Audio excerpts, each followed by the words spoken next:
네, 지금은 하천 지형으로 들어갈 거예요. 바로 전 시간까지 우리가 산지 지형이 끝났습니다. 그래서 고위 평탄면 화산 지형까지 해가지고요. 산지 지형이 마무리됐어요. 그리고 이번에는 하천 지형에 대해서 배울 거고요. 하천을 배우고 나면 그 다음 시간에는 해안 지형에 대해서 배우게 될 겁니다. 자, 그러면 우리가 배우는 하천에 대해서 한번 살펴보도록 할게요. 하천은 어떤 것들을 하게 되냐면요. 예, 이런 것들을 하게 됩니다. 보시면 하천에 조금 키우겠습니다. 예, 하천의 특색, 하천 지형, 중상류와 하류로 구분해서 배우게 될 거고요. 그리고 물자원 공급원에 대한 설명을 하게 될 겁니다. 그래서 여기 뭐 주로 배워야 되는 키워드들 이렇게 좀 적어 놨습니다. 키워드들 이렇게 적어 놨고요. 먼저 우리나라 하천의 특색부터 한번 살펴보도록 할게요. 우리나라 하천의 특색은 먼저 유량 변화를 한번 봐줘야 돼요. 하천에서의 물의 양이 변합니다. 하천의 물의 양이 어떻게 변하냐면요. 여기 한번 볼까요? 자, 월별로 봤더니 1월달, 2월달 별로 없어요. 그런데 5월달 많아져 6월 이렇게 됐다가 6월, 7월쯤에 엄청나게 많아지죠. 엄청나게 많아졌다가 이렇게 됩니다. 즉, 다시 얘기하자면, 다시 얘기하면은, 6, 7, 8월에 강수량이 집중된다는 거죠. 그래서 이걸 가지고 뭐라고 표현하냐면요.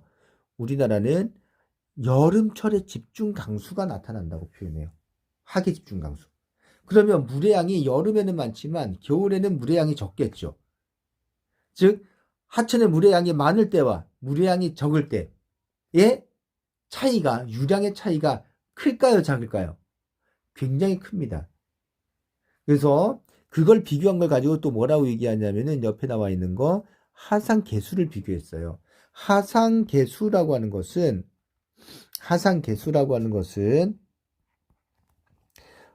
하천의 최대 유량과 비교한 최소 유량 값의 차이입니다.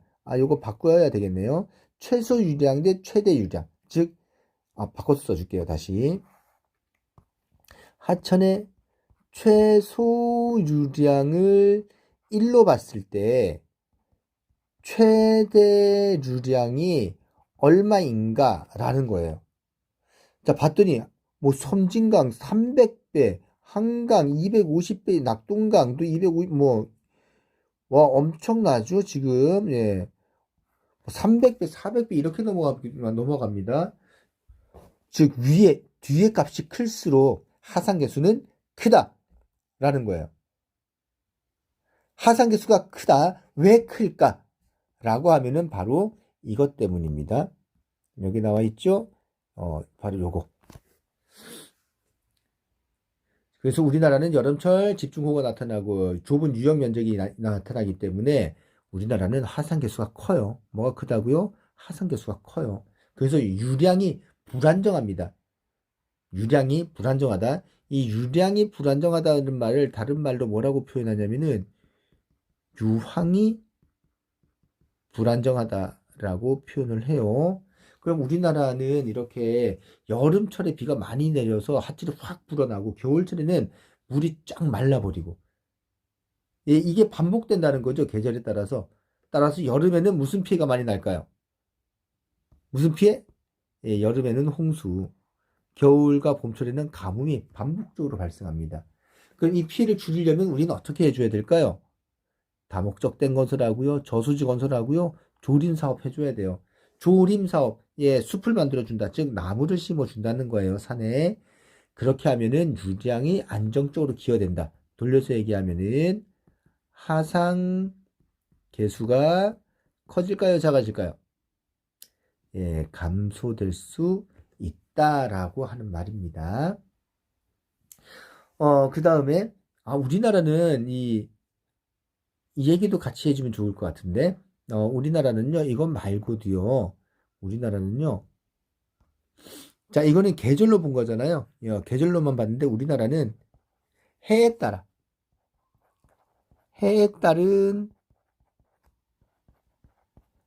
강수량의 차이도 큰 나라예요. 왜? 우리나라에 강수에 영향을 주는 가장 큰 게 뭐죠? 바로 장마와 태풍이죠.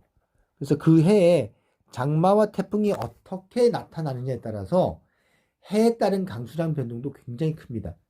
그러니까 어떤 해에는 홍수가 많았다가, 어떤 해에는 가뭄이 많았다가, 어떤 해에는 적당했다가, 이게 뭐 무한 반복되는 거예요. 그럼 이거를 해결하려면 어떻게 해야 될까? 역시 뭘 해야 될까요? 이런 일들을 해줘야 됩니다. 자, 그 다음 두 번째 우리나라 하천의 특징 가보도록 할게요. 감조하천이 나타난다. 감조하천이라고 하는 말은요, 감조하천은 밀물과 썰물의 영향을 받는 하천을 가지고 감조하천이라 그래요.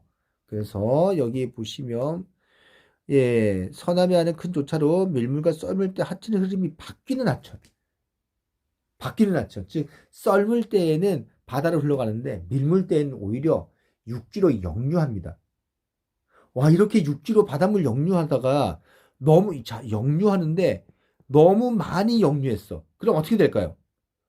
자, 여기 하천이 이렇게 있고 옆에 뭐 논도 있고 뭐 밭도 있고 과수원도 있고 집도 짓고 살고 있는데 너무 많이 역류했어. 그러면 물이 어떻게 될까요? 주변으로 흘러 넘쳐 버릴 거 아니에요, 바닷물이. 소금기가 있는 물이 흘러 넘쳐요. 그럼 주변의 농경지, 농작물 다 죽어버리겠죠. 우물 다 없어져 버리겠죠. 이렇게 역류를 하면은 소금에 의한 피해가 나타납니다. 소금에 의한 피해. 이거를 뭐라고 할까요? 나와 있죠? 글씨가 뭐라고 돼 있죠? 염해라고 돼 있죠. 염해. 예. 염해라고 해요. 염해. 자, 그래서 바닷물이 역류되면서 용수오염, 농작물 피해 나타나요. 그래서 염해가 발생하기 때문에 이것을 방지하기 위해서 뭘 설치할게요? 기억해 둡시다. 뭘 설치할게요? 하구뚝을 설치했습니다. 하천 하구에다가 뚝 설치해서 썰물 때에는 열어서 방류하고 밀물 때에는 수문 닫아서 바닷물 못 들어오게 하고, 요렇게 만들어진 게 우리나라에 몇 개가 있냐면요, 딱 세 군데밖에 없어요. 어디? 여기. 딱 세 군데밖에 없습니다. 금강, 낙동강, 영산강. 지도에서 찾아볼게요. 자, 금강하구 여기에요. 금강하구 여기에 하나 설치되어 있고요. 영산강하구 뚝 여기에 있고요. 하나 낙동강하구 뚝 이렇게 우리나라에서 딱 세 군데밖에 없습니다. 위치, 이름 반드시 기억해 줘야 되겠죠.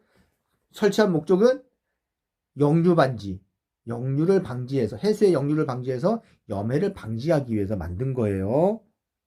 기억해 두시고, 자, 그러면서 우리나라 중상류에 발달한 하천 지형에 대해서 바로 들어가 보도록 하겠습니다.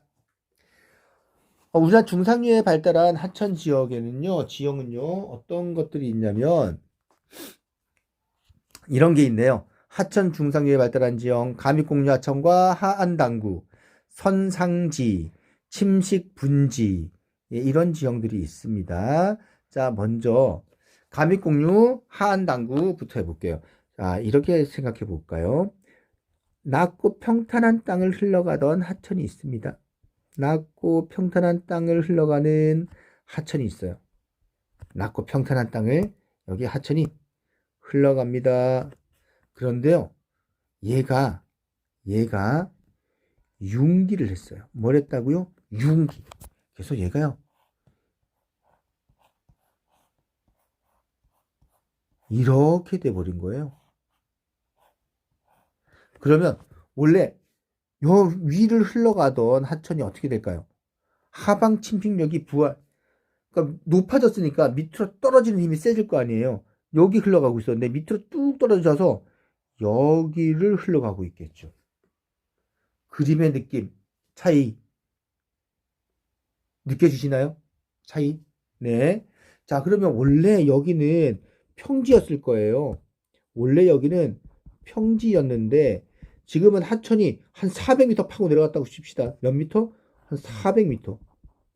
그러면 원래 평지였지만 여기는 지금 뭐가 돼 있을까요? 산으로 돼 있겠죠. 얘는 계곡으로 돼 있겠죠. 네.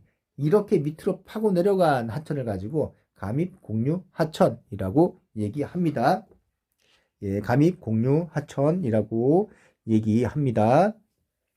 자, 그럼 이런 감입공유 하천은 주로 어디에 나타나냐면은 주변이 산이잖아요. 주변이 산이니까 주로 어디에 있을까요? 하천의 상류에 나타나게 돼요. 그래서 감입공유 하천은 예, 여기 같이 보실게요. 예, 감입공유 하천 왜 안 돼? 감입공유 하천 신생대 제3기 집안의 융기로 하방 침식. 뭐가 하방 침식? 하천이 아래 방향으로 내려가면서 침식했다는 소리입니다.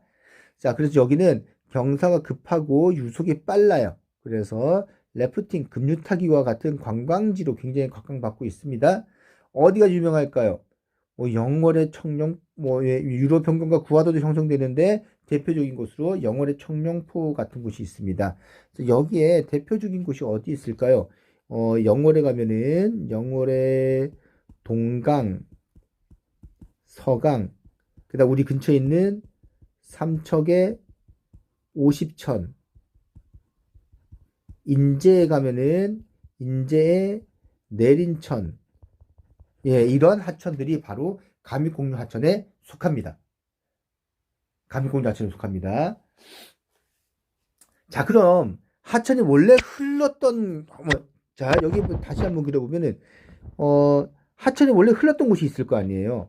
자, 얘가 융기됐다 그랬는데 하천이 이렇게 있다가 융기됐어요. 융기돼서 얘가 빠져내려가요. 내려가면은 과거에 흘렀던 여기 A면 A라고 하는 곳은 원래 하천이 흘렀던 곳이에요. 그런데 융기되면서 하천이 지금은 어디로 내려온 거예요? 이렇게 하방침식에서 내려와 버렸어요. 그럼 여기는 원래 하천이 흘렀던 평탄면이 이렇게 옆에 남아있게 됩니다. 바로 이런 곳을 가지고 뭐라고 얘기하냐면은 하안단구라고 표현해요. 뭐라고 표현한다고요? 하안단구. 그래서 하안단구는 과거에 하천이 흘렀던 평탄면이에요. 그러니까 하천이 흘러가면은 돌이 침식받아서 어떤 모양이 되게요? 네, 둥근 자갈이 됩니다. 그럼 하안단구 땅을 파면은 계속 뭐가 나올까요? 둥근 자갈이 나오게 됩니다. 그러니까 주변은 다 산인데 하천 옆에 옛날에 강이 흘렀던 곳만 평탄면으로 되어 있어요. 즉, 다시 한번 이렇게 그려볼게요. 조금 극단적으로. 하천이 이렇게 있는데요. 하천이 이렇게 있는데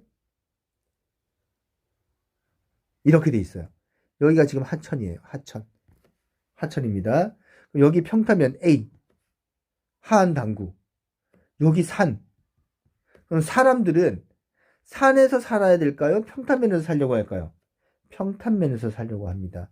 그래서 바로 이런 A와 같은 곳에 당구 지역에 사람이 사는 공간이 형성됩니다. 고통로가 아니고요. 교통로입니다. 교통로.